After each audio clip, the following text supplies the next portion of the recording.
I'm Dick Flax. I'm the co-chair, co-president of SBCAN, and my one of my functions is the moderation and really leading this monthly roundtable for SBCAN. And we had I thought that it was going to be would be important to jump in soon after the council put the measure on the ballot having to do with increasing the sales tax. And so we've invited several people to speak with us who are key people in this kind of effort or have key wisdom with respect to it.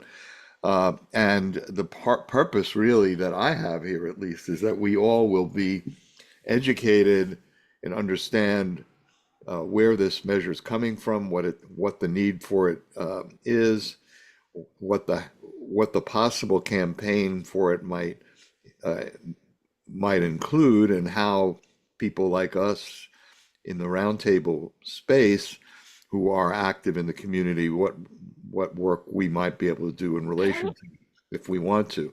Um, and I wanted to say that given the state of the world and particularly the debate last night, this is a great distraction because this is something we can actually do something about in our immediate space. So that I've always discovered that local activism, I'm going to use the word trumps, trumps the frustrations of the wider state of the world, at least psychologically, and maybe even in reality. Does that make any sense to people? I hope it does. At least it makes sense to me as a kind of reassurance in a weird way. So, Keith DeMarrtini is with us, and I invited him because you're the finance director for the city.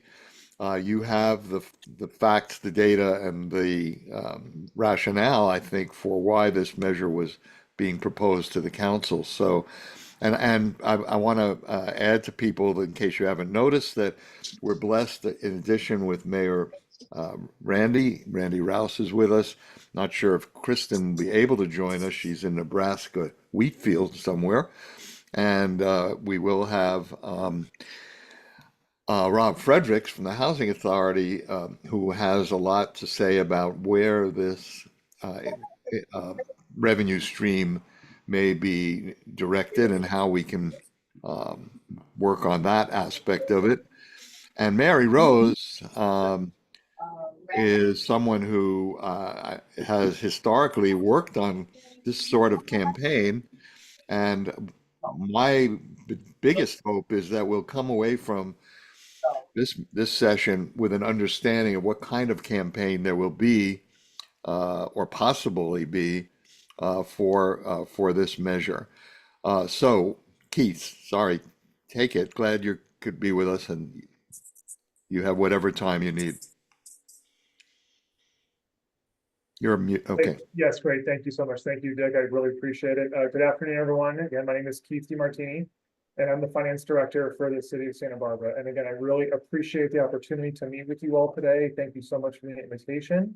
Happy to give an overview of kind of where we've been over the past couple of years leading up to the action that the city council took just a couple of Tuesdays ago.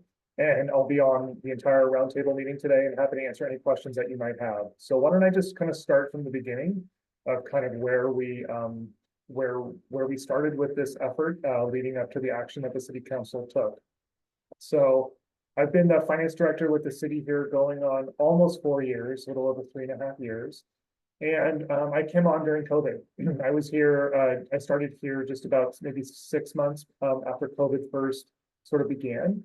And that was soon after the city experienced pretty significant issues in our budget directly related to COVID. We had a substantial and dramatic and fast loss of much of our revenue. You know, a lot of our revenue for the city is generated from the tourist economy, which many of you are very likely aware of. And so when tourists stop staying in our hotels, when people stop spending money at restaurants and at other retail businesses on State Street and Milpas and other areas of the city, we lose TOT, we lose sales tax revenue. And those are really critical revenue streams that fund our essential services. The general fund is approximately $200 million annually, and about half of the general fund goes towards public safety. And so half of our general fund pays for the services of the police department and the fire department. And when you talk about if you were to take out the amount of money that is generated from Measure C, which was approved by the voters back in 2017, and 100% of that revenue funds capital improvement projects. If you take that out of the equation, the general fund is responsible for 2/3 of the funding for the police department and the fire department. So that is really, and it really is the only funding source for those functions. The general fund also pays for parks and recreation services and programming. It also funds the two libraries. It also funds services of the community development department and many other sort of essential services that the city provides to its residents and to its visitors. So the impacts of COVID, and it kind of illuminated the revenue volatility that we have in this community. It really shined a light on how volatile some of our core revenue sources are.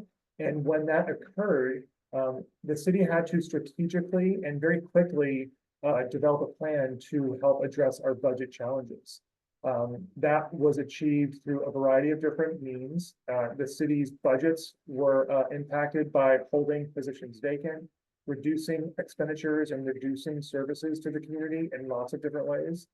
We also dipped into our reserves. And so the city does have a reserve policy, and the city council takes action to dip into those reserves when there is economic recession that might occur, when there is a natural disaster, such as a fire or a storm or other type of event. And we have a history of tapping into those reserves very strategically in order to minimize the impact on the community and also respond quickly so that the community continues to be safe.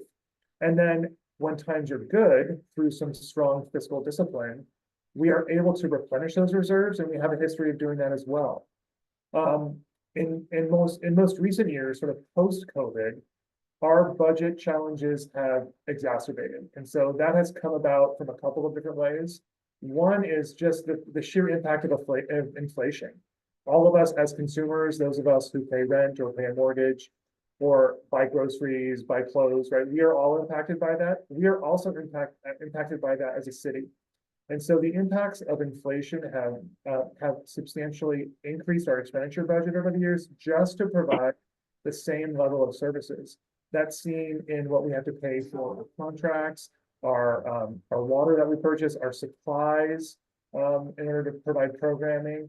Definitely in our capital improvement projects, the cost of labor and the cost of construction has skyrocketed in the past couple of years.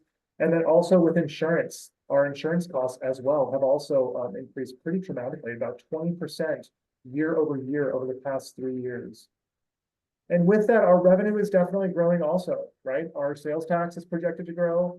Our property tax continues to grow every year. And so we are projecting, and we have seen growth in our core general fund revenues, and that is true.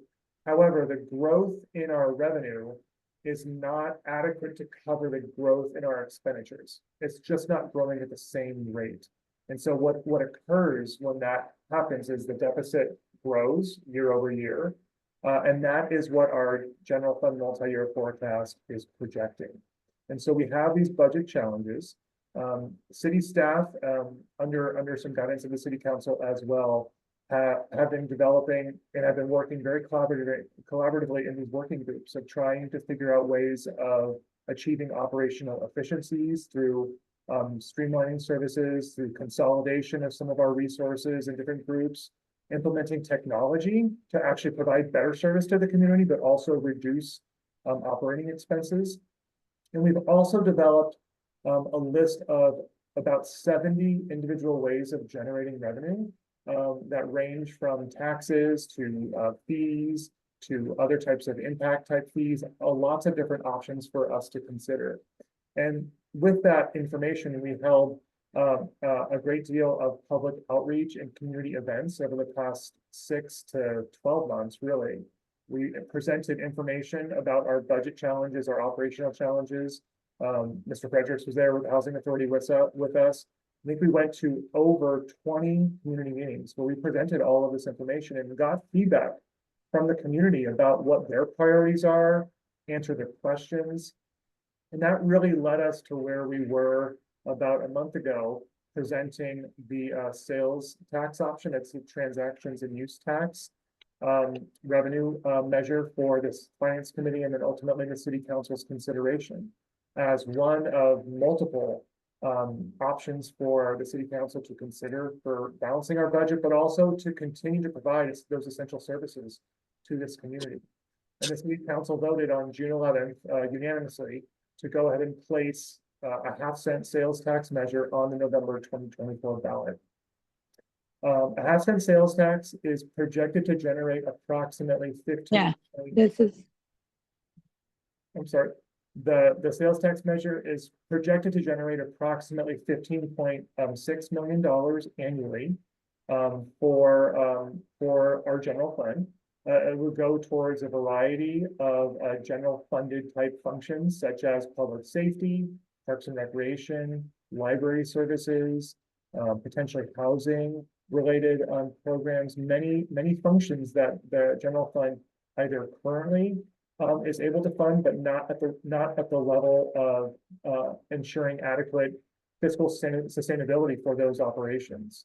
And so that was placed on the ballot. City Council took action just a couple of weeks ago. And so why don't I pause there? I'd be happy to answer any questions, or maybe towards the end of the roundtable as well, Dick, however you'd like to handle the next part of the roundtable.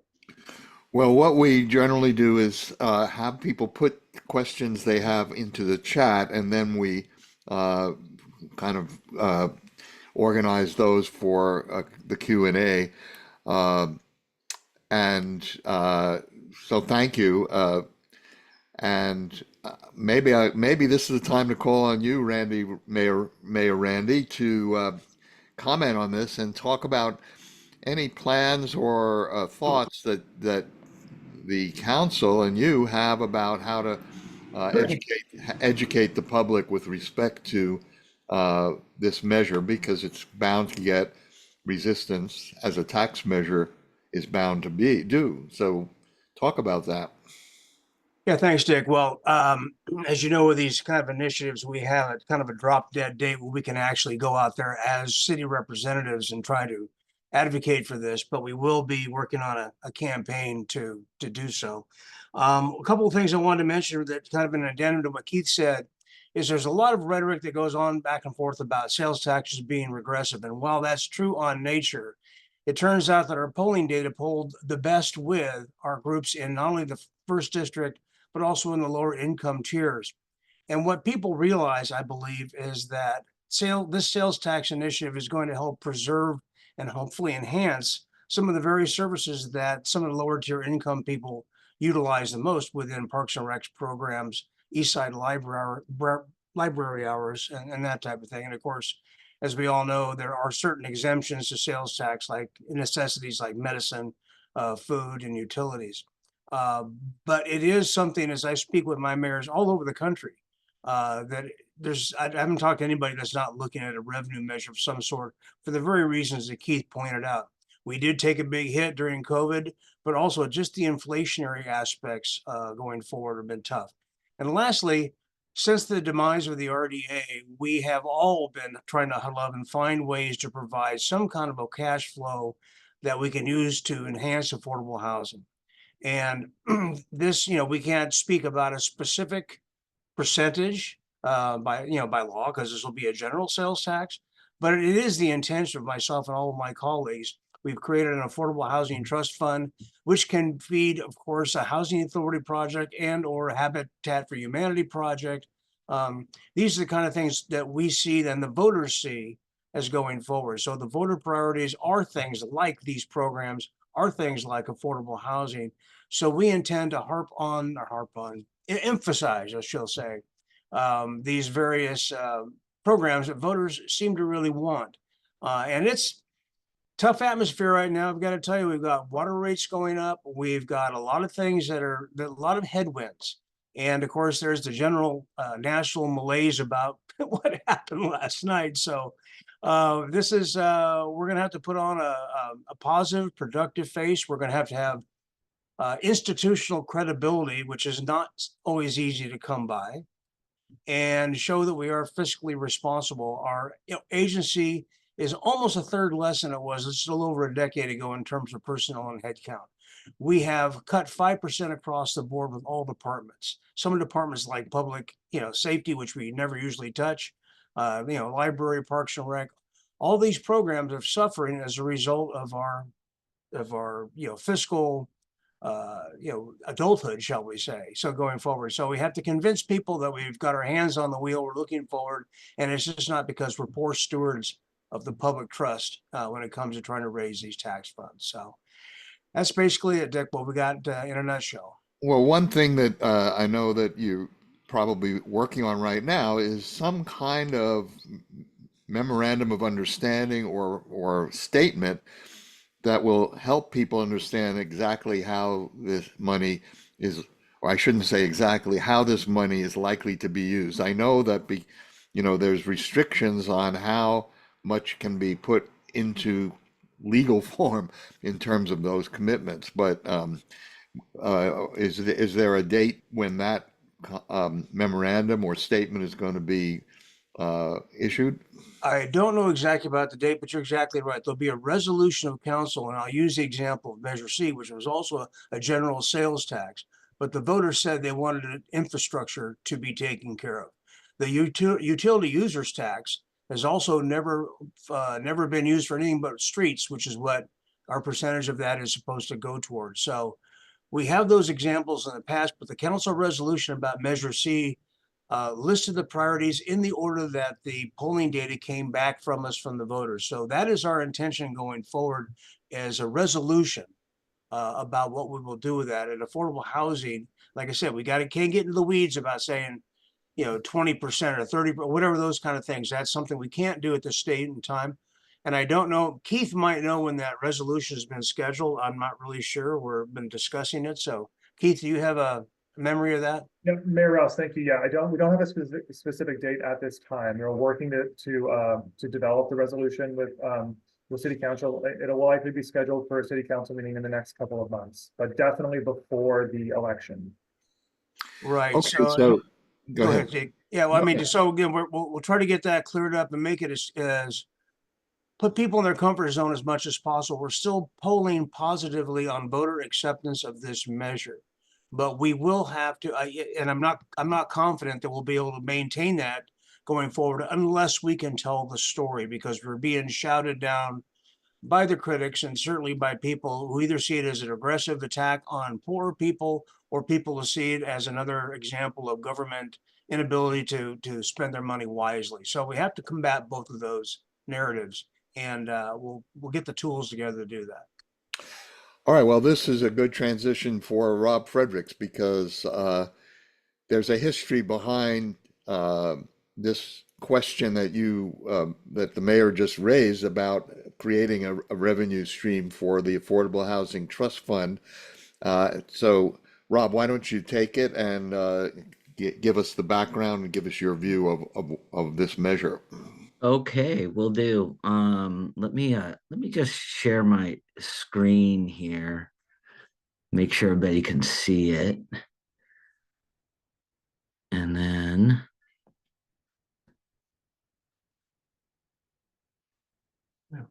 do you all see my screen?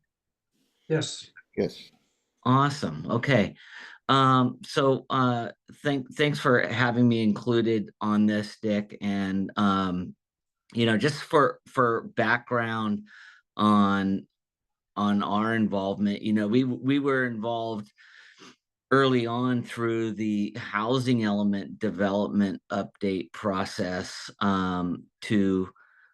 with the city to create that local housing trust fund for affordable housing, because that is really one of the highest needs in our community is meeting the housing needs for folks across the income spectrum.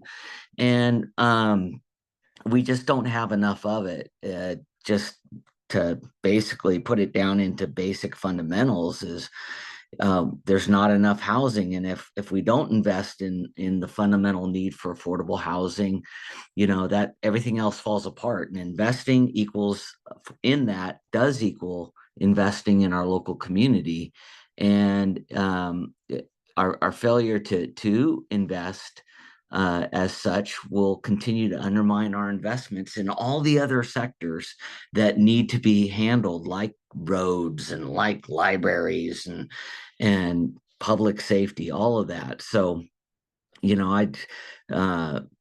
I just want to lay that as the foundation. And then there's a couple of reports that recently came out. They come out every year. One is the Out of Reach report by the National Low Income Housing Coalition, and it just shows that it's not just a Santa Barbara problem. It's all across the nation that there isn't enough affordable housing, and people are spending way too much of their income for rent and also for mortgage. The housing wage necessary to afford a 2-bedroom rental in California is $47.38 an hour that you need to earn just to afford the 2-bedroom fair market rent. And even like this report kind of fails on its face, because they're using fair market rent to come up with the housing wage, but fair market rent published by HUD is actually the 40th percentile of rentals in 2-bedroom rents in a jurisdiction. It's not, and when you have such a low vacancy rate, anything that comes on the market, it's not at the 40th percentile of rents. It's actually what the market will bear at very high levels. So people just can't afford those rents. So here you have the 2-bedroom housing wage nationwide of $32.11 an hour, 1-bedroom $26.74. And then nationally, here's the wages that different different occupations earn as their hourly wage, and nowhere does it get near what's needed to afford that 2-bedroom housing wage that's needed.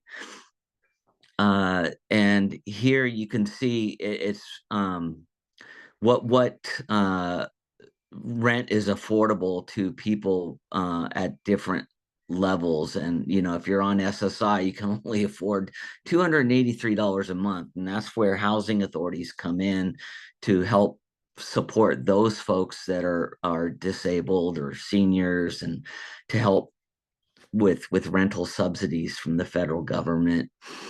And even on a rent affordable to a full-time worker earning the average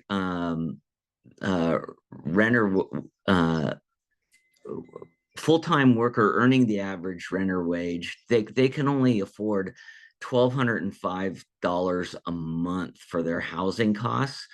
And yet the 2-bedroom fair market rent is only $1,670. So it's a lot worse here locally, which I'll show you in a minute. In California, we have the dubious distinction of having the highest per hour state housing wage needed to afford that 2-bedroom rental statewide. And you can see the most expensive areas here on the lower left here of the chart. Santa Barbara's right up there. We used to be the highest, but right below San Francisco. But look at Santa Cruz; it's out of whack there as well. And then when you look at locally here, by zip code, what's the housing wage required to rent a 2-bedroom apartment at that fair market rent, not the real rent, at the 40th percentile. You need to earn at the 93101 zip code. That's really our downtown and surrounding areas there. You need to earn $70.38 an hour. Otherwise, you're not paying an affordable rent. You can't afford it. And it's the same everywhere on the South Coast. So that's why and the real issue, why do we have these high rents? Because just like nationwide and throughout the state, we haven't produced enough housing to meet the need. And it also, there's a huge gap between income and home prices as well.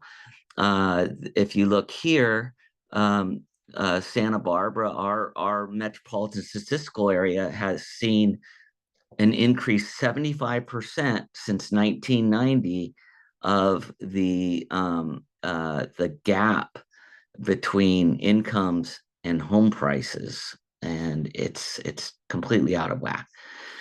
And some of these slides, I need to give thanks to the National Low Income Housing Coalition, as well as the Harvard Joint Studies for Housing, and also our local League of Women Voters, who has a terrific data project that's on their website that shows the need. Why do we have these housing prices out of whack? Is because we haven't produced according to the need. Here's the regional housing needs allocation from 2018 to 2023.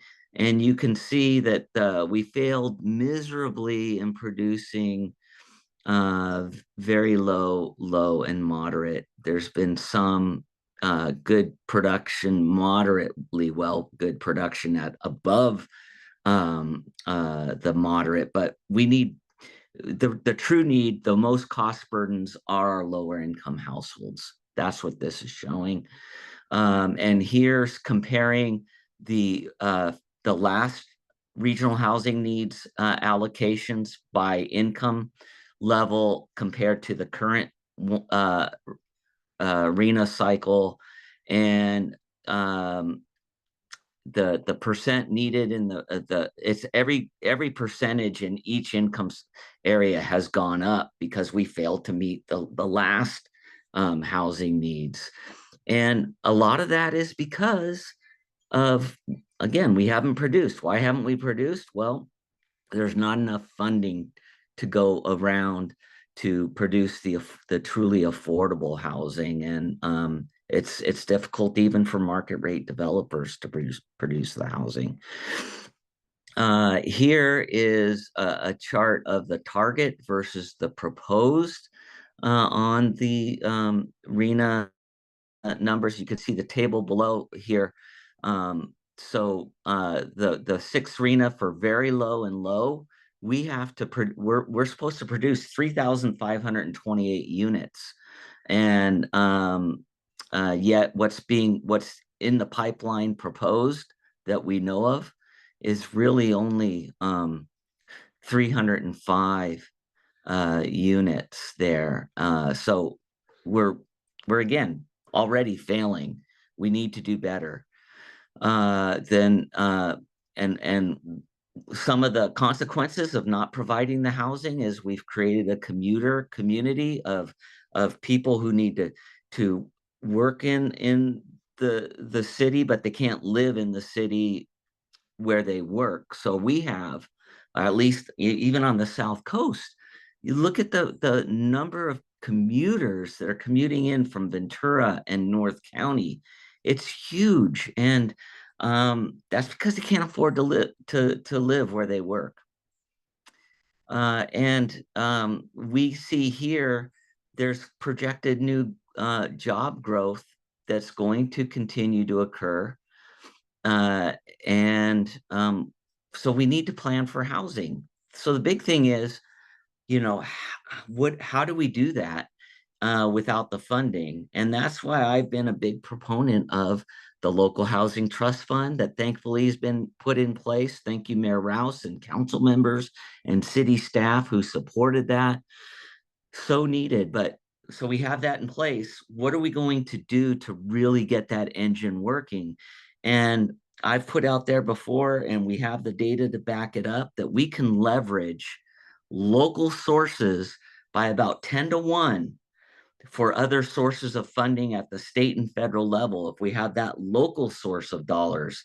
So we really need to put in more funding locally to the local housing trust fund, to where then the housing authority, people self-help housing, and other affordable housing providers can leverage those local dollars by 10 to 1 and build that affordable housing. I mean, if let's say any one of us had the proposal put to us that says, hey, if we were able to get $10 for every $1 of tax that's going to repair our roads, to do more road repair, I'd be for it, wouldn't you all? And we can do that with housing. We have the data to back it up. So I just wanted to leave folks with this last slide here of housing insecurity is in fact national security. And when families lack stable housing, they face increased health risks, economic insecurity, and instability. Providing affordable and secure housing is not only a moral imperative, but also a strategic investment in the well-being and the resilience of our community here in Santa Barbara and throughout the country. So that's why I am very much in support of any revenue measures in general that will help us plug these gaps, not just for affordable housing, but also for the other needs that have been put out there on the roadshow that Keith has put out there, and Mayor Rouse and others. There's a great need, and we have to show, I think, the public on whoever does the campaign, if it's going to be successful, it has to show, okay, the city has done, all the cutting necessary, the efficiencies put in place. You can only do less with less, and we can't do anything less with everything else that's out there that's needed. So that's that's where I'm coming from. And I've told Keith and Randy, I'm willing to be out there to educate as well, to continue to educate on the needs for our community, because it's so important. So I'll leave it at that and can answer questions as well. Let me, so thank you. It's always important to get the deep understanding of the housing crisis. And so you present a lot of fresh data that reinforces that. But the good news in this is that we could have the potential to create the kind of revenue stream that would be helpful in the way that you described it. So 15 million is what I heard Keith say we would expect from this increase in the sales tax. What's your general estimate? What have you been assuming would be a good revenue stream annually for the Housing Trust Fund?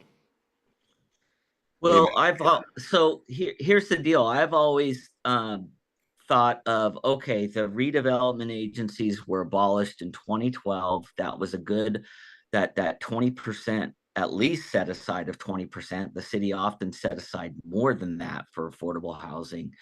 Went away, and we need to replace that with an ongoing source. And that was about when it went away, it was about $4 to $5 million a year.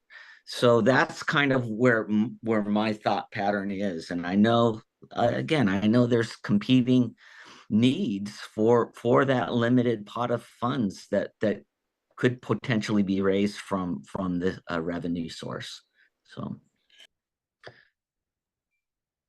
yeah. Dick, are you taking questions?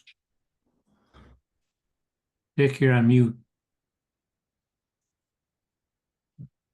I did put in links in the chat just now on the League of Women's Voters data project. Has great chock full of good local data. And then the Harvard Joint Studies for Housing on their state of housing for the year that came out. And then just the other day, the Out of Reach report by the National Low Income Housing Coalition. So you guys can take that on your own time, and great reading material. And I might add that Keith has put the actual text of the ballot initiative on the chat as well. So you have, I'm still conversing here with or interrogating Rob. I know you have some poll data that indicate why housing is a crucial political benefit for this kind of measure. You want to share that thought? In other words, resistance to this measure will be decreased if people understand it is going to be helpful for the affordable housing goals that you just stated. Yeah, well, I can put in my perspective, and then perhaps Keith and Randy can add to that. But we did our own polling. We contracted our own polling for when we were looking at transient occupancy tax, and would there be appetite in the community for that? And so on our own dime, we did our own polling for that. And it came back, and it showed that our polling results showed that any measure that to pass really needs to address affordable housing. It's one of the top needs in the voters, the people who are voting minds, and the need for their own families. So that's and it's just common sense to me that we need to include housing and homeless services in that ballot measure, because those are two things that really do affect people here locally. And I think the city's polling showed that as well, and also the community outreach meetings that Keith mentioned. I mean, everything that's laid out there is important, but what kind of kept bubbling to the top, at least from my perspective, is affordable housing. Granted, I am a housing zealot. I'll put that out there, but that kept when I would just be at those meetings. It seems like that's what would come to the top of the needs list. So. Well, and this particular roundtable includes a lot of other housing zealots, so Can I ask Rob a question first? I'll ask your question. Okay, ask my question. Rich, so Rich has the question that would be very helpful educationally: is how is that 1 to 10? Where'd you get that idea that 10 how do you put it, PAX benefit of 1 can be multiplied by 10? How does that work? Well, it's not an idea. It's based in facts and data that we have from our projects over the last 20 years, and it shows how much we've been able to leverage the local dollars that we've provided into the developments with other funding, low-income housing tax credits, the other state housing programs, grant and loan programs, and some federal funding as well. So you get that you compare, okay, how much local dollars were put into these projects, and what did it result in those other funding sources coming in? And it's on average 10 to 1. 10 to 1 of the local dollars put forth, and it holds true to this day. So, and without that local funding source, we're going to fail all day long competing against other communities that have that local funding source for the state tax credits. That's the main driver of affordable housing today.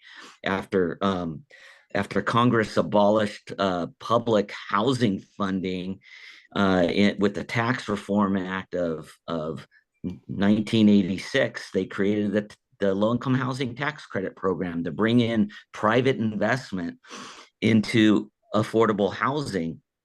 And ever since that's been the driving force for producing affordable housing of any size.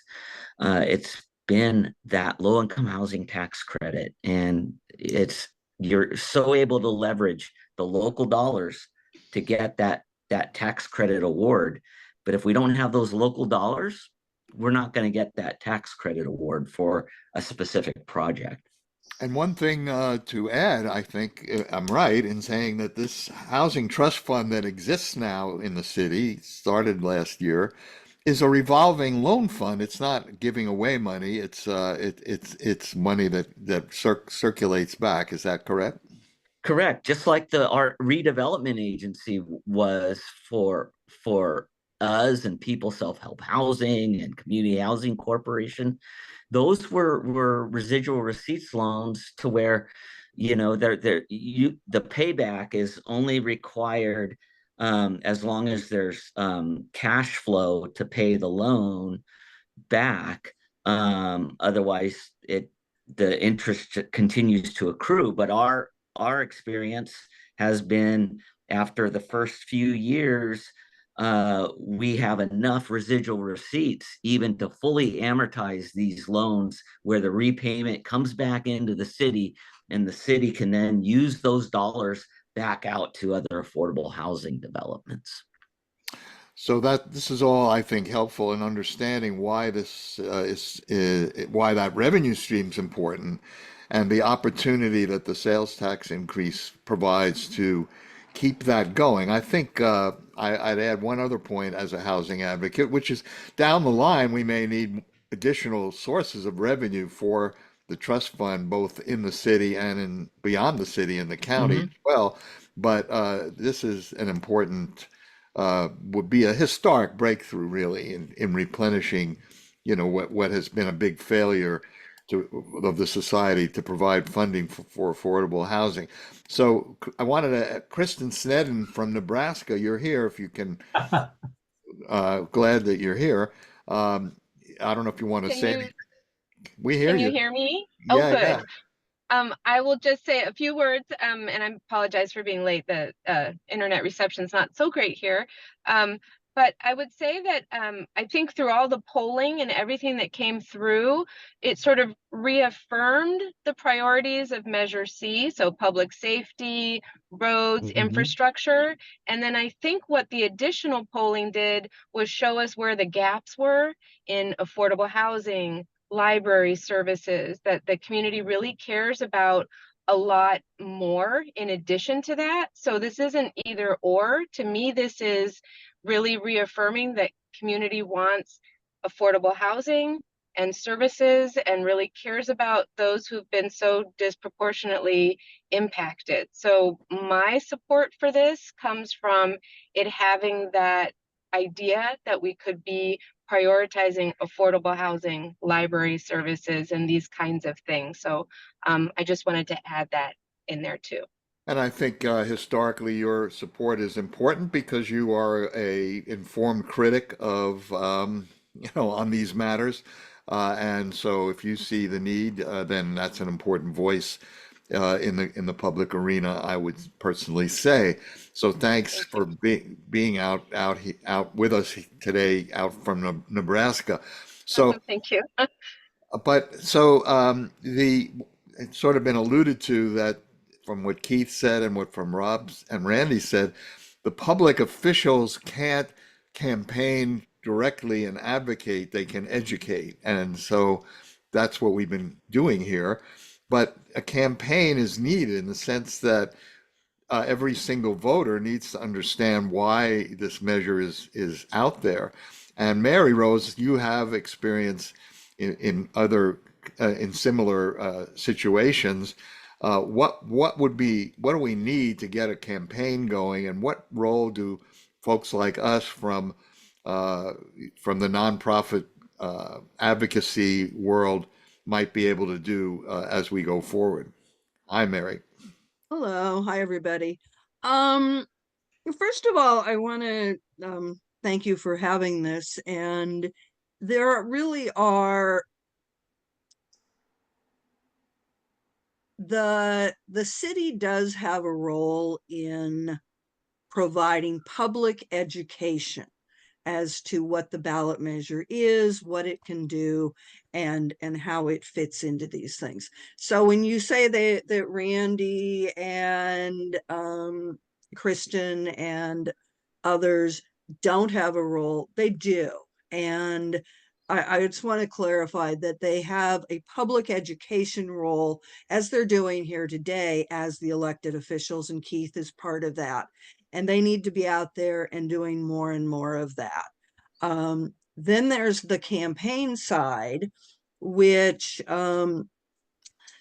is really, they can, as private citizens, be part of a campaign committee and advocate for that. And I'm going to use a lot of examples from the last sales tax measure, which was Measure C in 2017, where the city was doing outreach and providing information.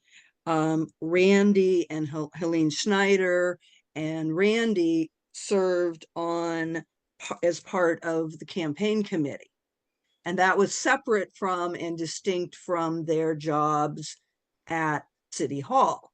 They, as private individuals, could put that together and be part of that. They can't do it alone. And so you need a committee that is established to do that. And we had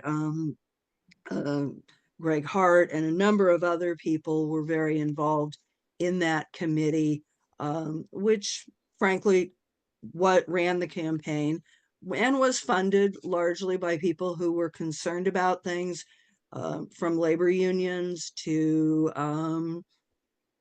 other advocates for our community and our city. So you do need to have that.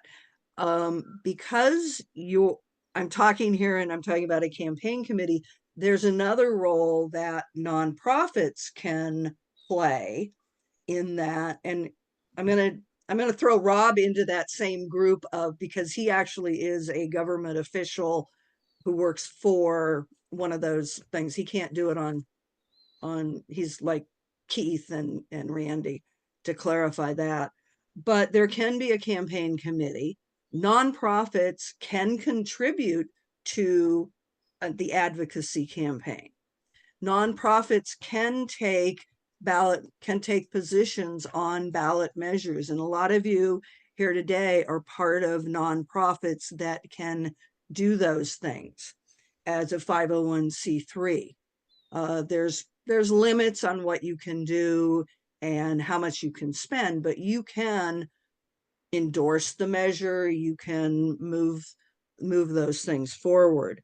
I think the people I've talked to recently about these things and forming a committee are still waiting on the city and that priorities memo, the resolution from the council, the MOU statement.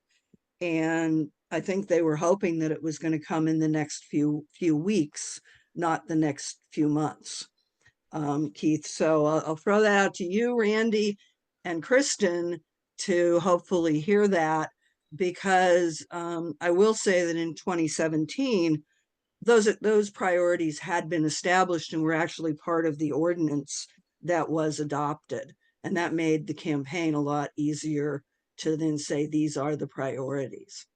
So they could adopt an ordinance. Well, Yeah, it's not included in the ordinance that is now going to be going before voters because right. the deadline's passed. Uh-huh.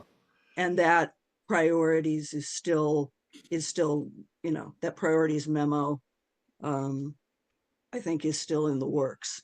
And Mary, that, do you have any thoughts on how the housing priority should be phrased or framed within that memorandum? I guess I'm a little worried that it's listed as a part of a bunch of public services not highlighted. And how would you, as a campaign consultant, recommend that the housing be talked about in this particular case in the well, I memorandum? think, yeah, I think you pick and choose as you're advocating that this is an opportunity.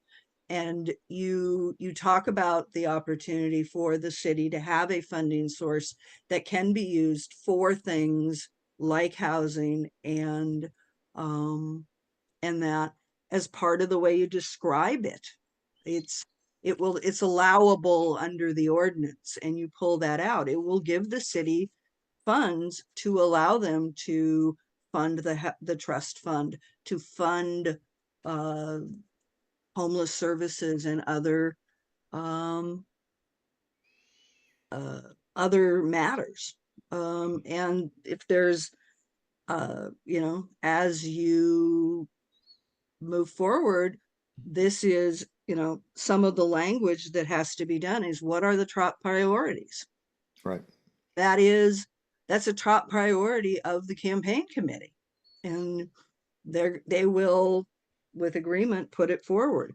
One of the things that is coming up very quickly, and this speaks to one of the reasons why I'm saying this kind of an ordinance needs to, or a memorandum or something is required, is you're going to ask people to sign a ballot statement that's one of the first things that has to be done. And there's a timeline that's starting to run about now on doing that. Randy, you signed the ballot argument for Measure C, and it listed the top priorities for funding in that ballot measure. And it talked about the accountability, and that's what we need. The other people who signed that ballot statement was Lois Capps, Helene Schneider, Jeff Green, and Olivia Rodriguez, representing different parts of the community.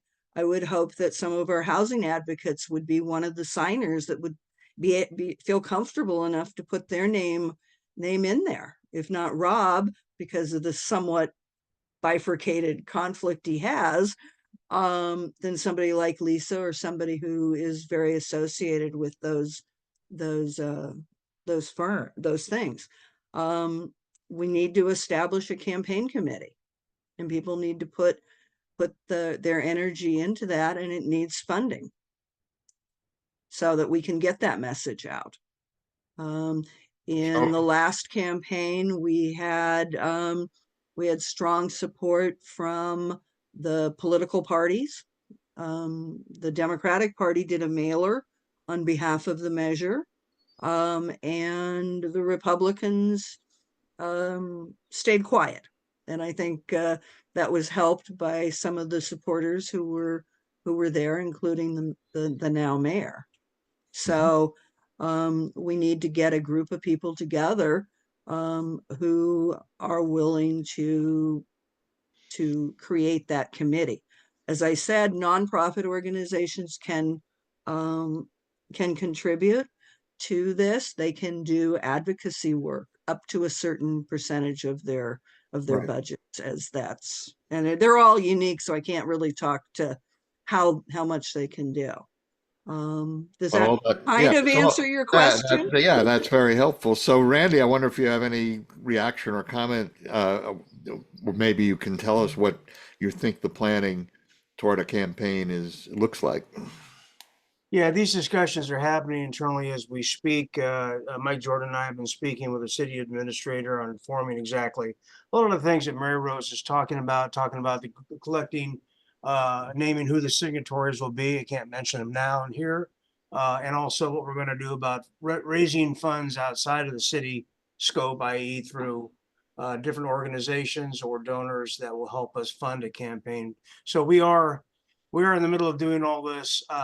We've got a few plates in the air right now, actually, but we're trying to get this done as well.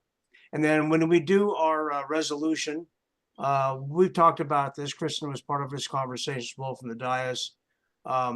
We have had, our professional consultants and our polling data and whatnot, and we put out the ballot language in the order that it's at. So when we do a resolution, it should match that approximately. Once again, I am a little reticent personally about overemphasizing one thing over another. We have a basket full of goodies that are really important here in terms of providing services as well as affordable housing.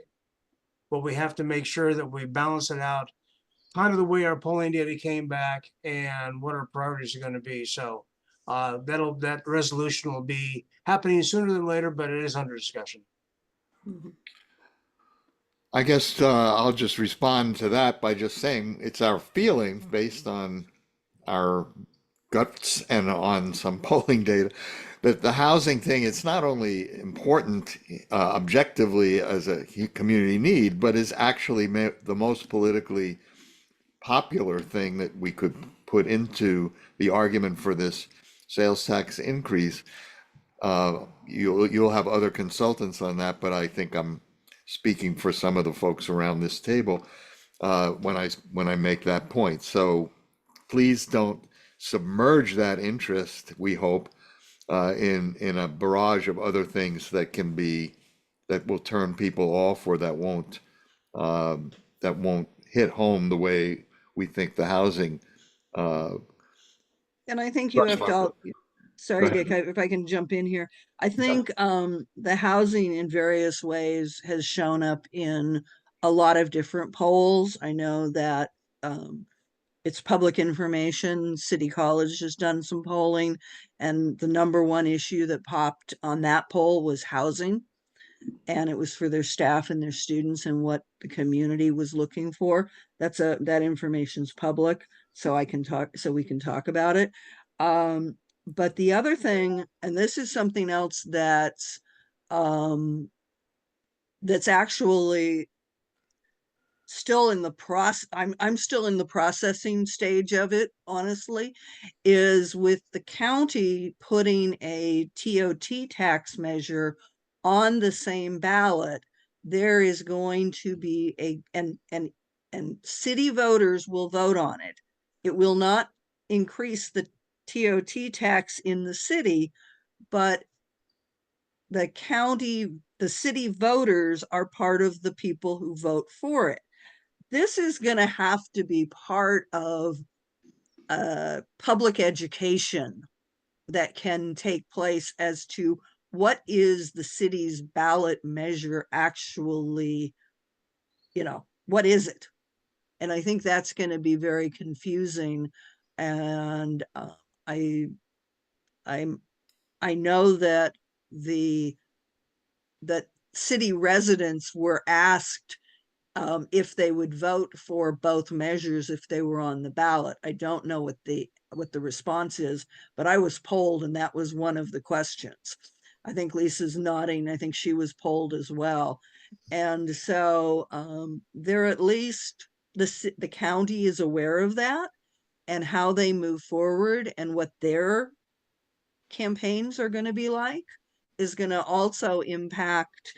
We aren't running in an isolation now, and that's very different than in 2017 when we were all kind of everybody was very much on the same page. Right. And so now there's a lot of different competing measures. I know that yesterday was the deadline for the state measures to qualify, and what was on the ballot and not on the ballot. And I haven't processed and downloaded all of that information. So we're very much in it's timely now to do this stuff, but there isn't a lot of time to get it going. So Let me make one other point based on conversations that have been going on for a while among the housing advocacy types. I think we understand that this sales tax source for the Housing Trust Fund eventually should be replaced by a dedicated stream of other sources of revenue. Because, and I say that to reassure Keith and the city government, we recognize there's a budgetary need other than housing, but I'm just saying that in terms of getting support from our organizations, and I think from a lot of people in the public, making it clear that this provides an opportunity to begin to do affordable housing projects on a scale that hasn't been possible for quite a while. That would be the argument that we would like to be able to use. I think I speak for others in saying that. So I'm not.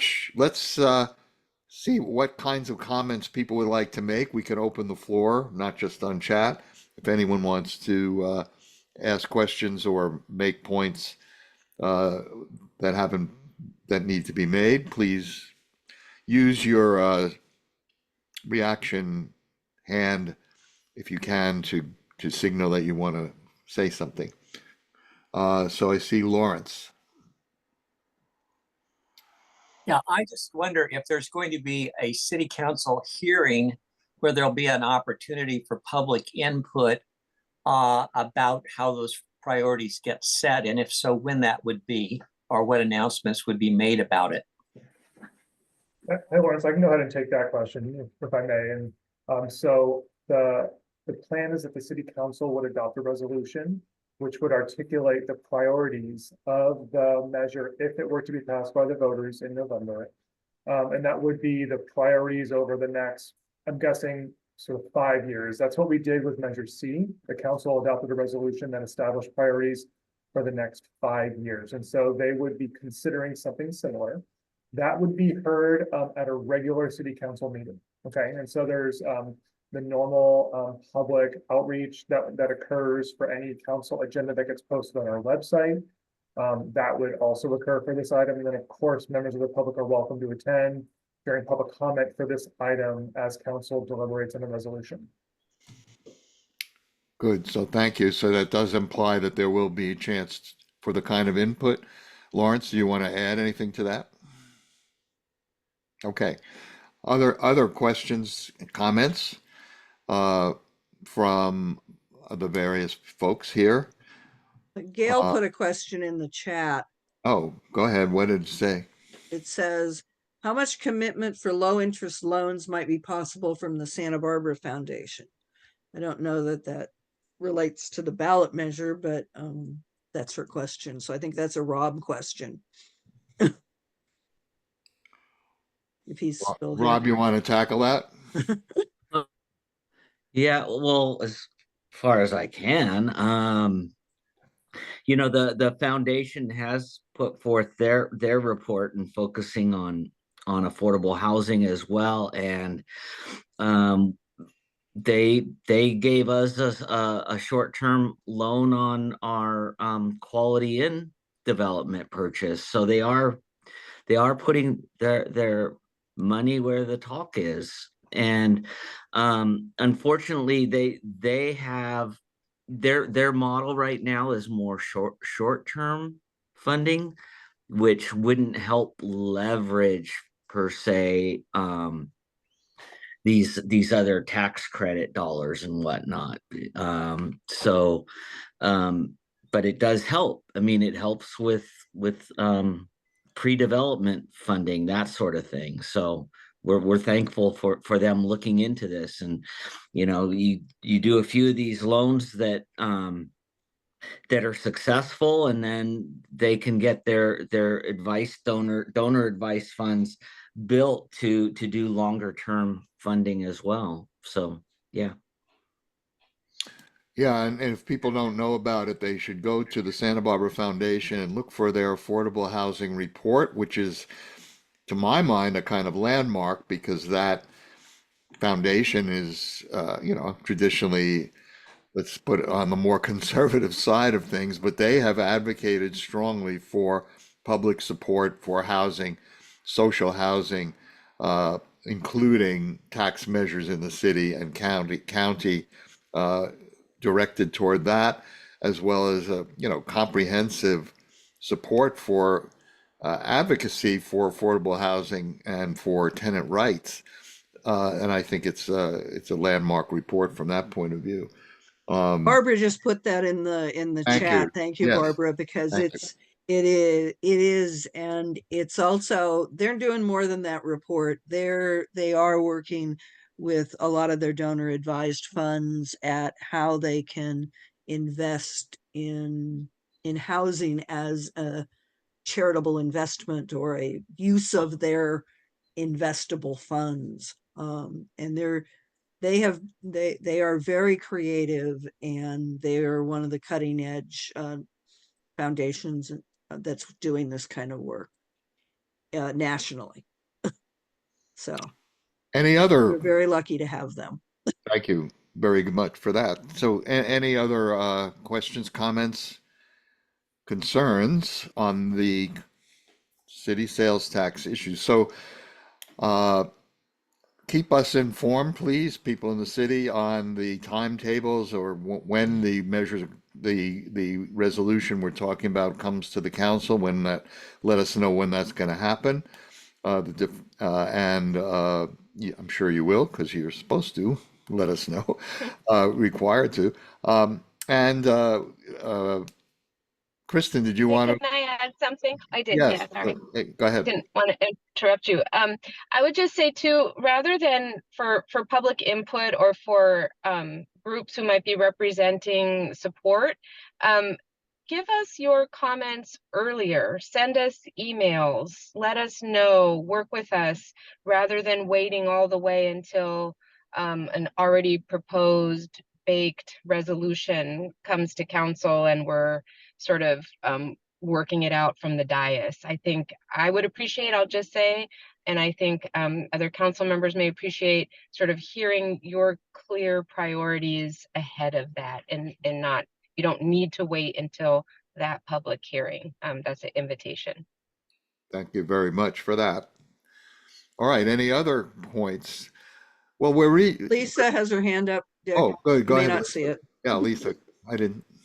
Hi, Dick, SBCAN, thanks for holding this roundtable. And I also want to thank our city partners at the table, Keith and our mayor and Rob, who, held a series of educational meetings that I've heard really good things about. And I know you guys have put a lot of work into this and have been really thoughtful. And so just want to say thank you.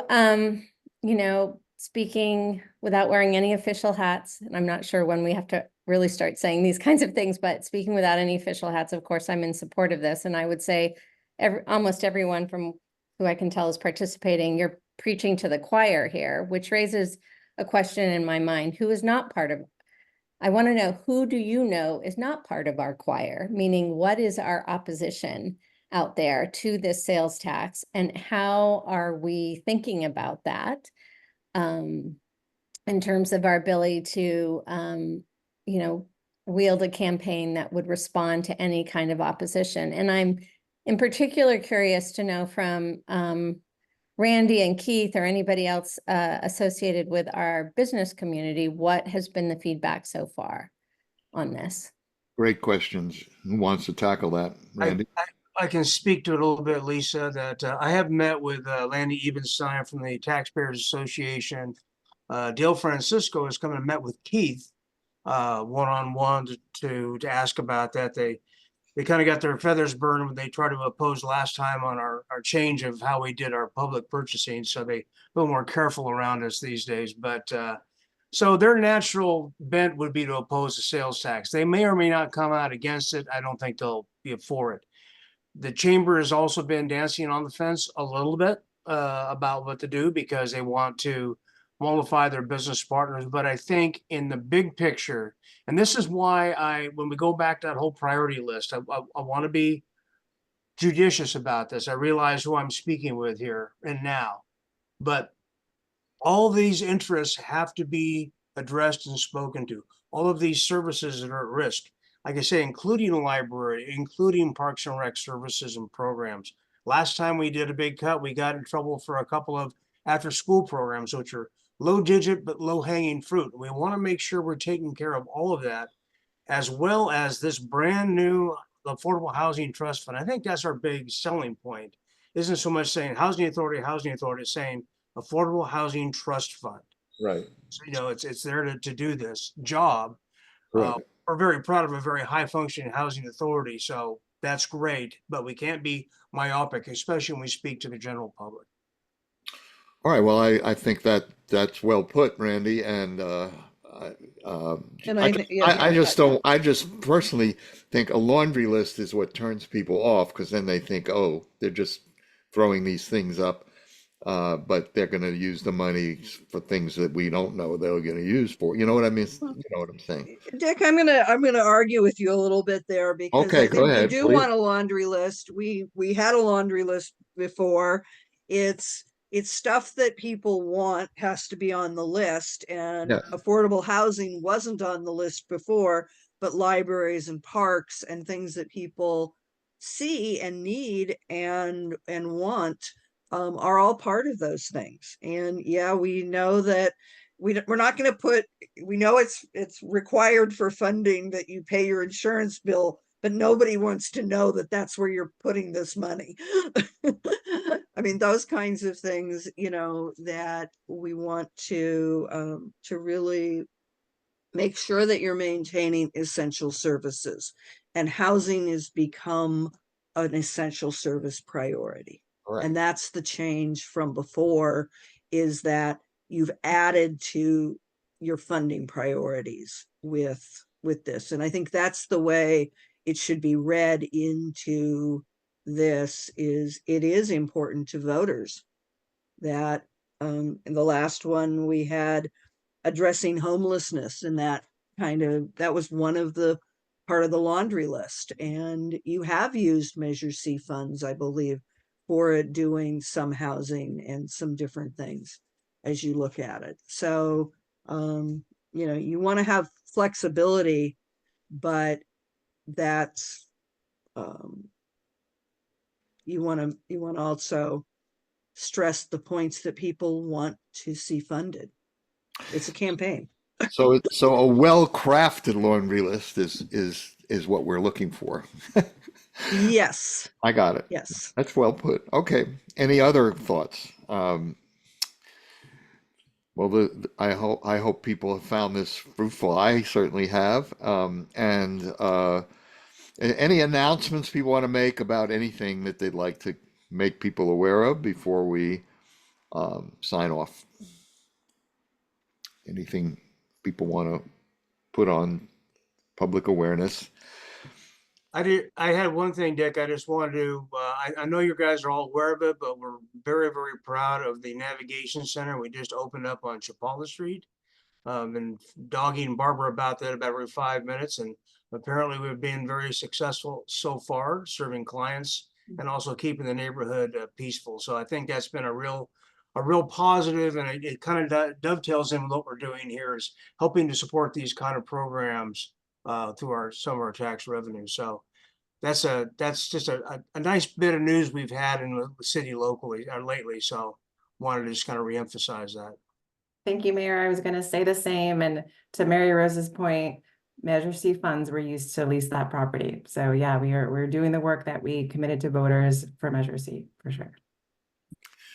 Well, I want to express my appreciation for you guys being here, all of our speakers, all of our participants and public servants, and also for your general work on the public's behalf. Rob, go ahead. Yeah, just I would like to get some clarification, perhaps from Mayor Rouse or Keith, on the resolution coming back to City Council on the priorities. I thought I heard at the City Council meeting when they adopted the resolution that the plan would be to bring that back in early July, which would mean like the next 2 weeks, I guess. Is that not the case any longer? Well, let's just go to the sheet here, Rob, and see what we've got here. Yeah, we actually don't have council meetings for 2 weeks in July after Right. next Tuesday. Okay. So yeah, it's Yeah. been a while. Keith and I will confirm. We obviously are taking the statements provided here today back to the team. Okay. Let me do this. I'll speak with our city administrator just to get reaffirmed on when we're planning to actually do this. I think she's got a handle on it, and she is the main one helping to set the agenda. Okay. Thanks, Barbara. Can I ask a logistics question for Barbara or Randy? Is your city clerk doing your pros and cons, or is or did you move that over to the county when you assigned the county resolution to hold the election for you? Do you know? I don't. Keith, did you have the details on that? I think that was over to the county, Mary, but I actually am not 100% sure. Because that changes the timeline, because Right. it's shorter if you're doing it and then you have to turn it all over to the county, but it costs you more, so Yeah. you may or may not have. I'll So confirm with Kelly and probably feed this back through Barbara in terms of the information source for this group. yeah, because I think I think there's people on this call that would like to have some input into that or help with that, making that stuff happen. That's great. I'll Thank put it you. that way. Well, thank you, and thank you for that and for offering our help, which I think we all agree we would like to be able to do. So again, grateful for the mayor and Kristen and the city staff folks who are here, and Rob and Mary, and for all of you for participating. If you're not a member of SBCAN, why don't you join? That would be helpful too. So have a good, I hope this has been a wonderful distraction from the horrible other news in the world, and maybe give us a sense of direction, purpose, and usefulness in life itself. With hearing no other points, why don't we say farewell to everybody for the moment. Have a good month of July coming up. We'll be back, I think, with a forum roundtable by the end of the month of July. Thanks. Bye-bye. Thank you all. Take care.